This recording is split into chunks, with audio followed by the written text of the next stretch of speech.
Rappelez-vous le dernier discours que vous avez écouté. Je vois des sourires.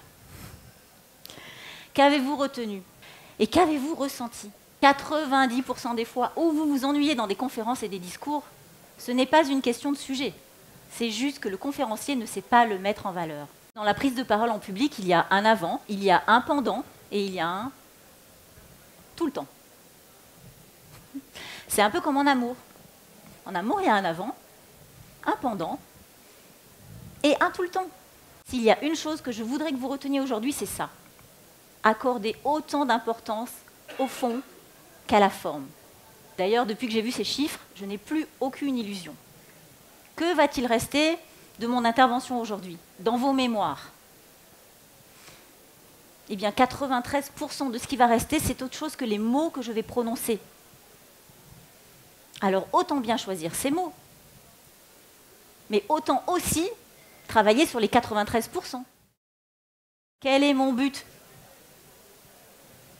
Quel est mon objectif? Si le but est clair, votre message atteindra son objectif. Quel est mon message clé?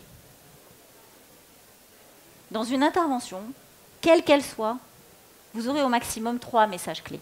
En prise de parole en public, la première chose qu'on fait, c'est tisser le lien. On va essayer de se rapprocher de son public pour pouvoir le prendre dans ses bras, pour pouvoir l'embarquer. La deuxième étape de la prise de parole en public, c'est le plan.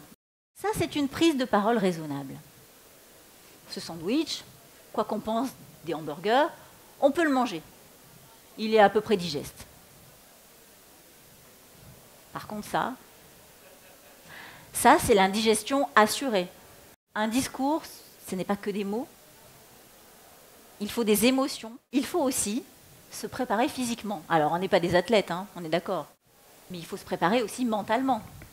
Visualisez-vous en train de réussir. Moi, qu'est-ce que j'ai fait tout à l'heure? Je vous ai vu rentrer et je me suis dit, ils vont m'applaudir très fort et ils vont avoir de la banane, ils vont avoir un grand sourire. Et je vous ai vu. Respirez. On veut de l'air en prise de parole en public, on veut avoir une belle voix.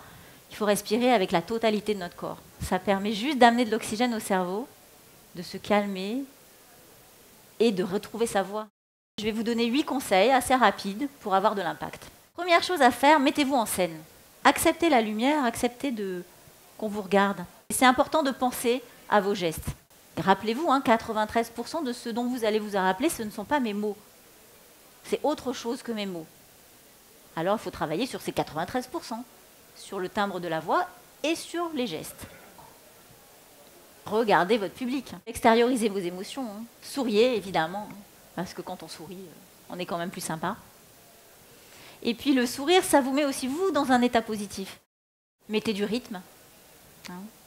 La prise de parole, c'est comme une partition de musique.